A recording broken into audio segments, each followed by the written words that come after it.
असल बजट अब मुकम्मल हुआ है। सेनेट को 14 दिन का वक्त दिया जाए। अगर ऐसा ना हुआ तो बजट गैर आईनी हो जाएगा। अदालतों में चैलेंज किया जा सकता है। सुपर टैक्स के ऐलान के साथ ही स्टॉक मार्केट गिर गई है। असद उमर ने पैदावारी सनतों पर 10% सुपर टैक्स खतरनाक हमला करार दे दिया। उनका कहना था कि सब महंगा करके कहते हैं कि IMF ने नई शर्त आयद ना की तो मुआहदा हो जाएगा। ऊपर से कौम को सजदा शुक्र अदा करने का कहते हैं। वज़ीर आज़म ने बोला जान लगाकर रात जाकर महंगाई कम कर देंगे। क्या कपड़े बेचकर महंगाई के खात्मे का मंसूबा खत्म हो गया? सादा अल्फाज में कहता हूँ IMF ने इन्हें लम्हा पा दिया।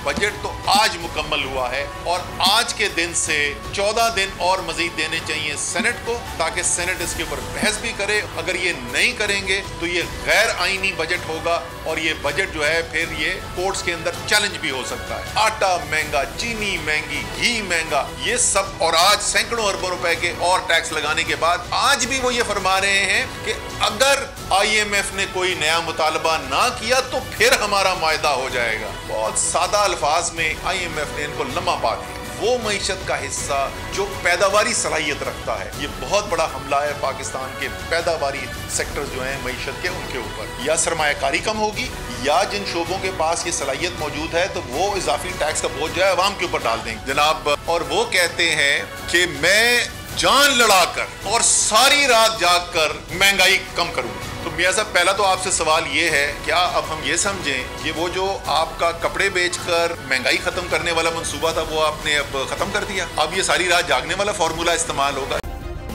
सब्सक्राइब करें और बेल दबाएं ताकि कोई खबर रह न जाए।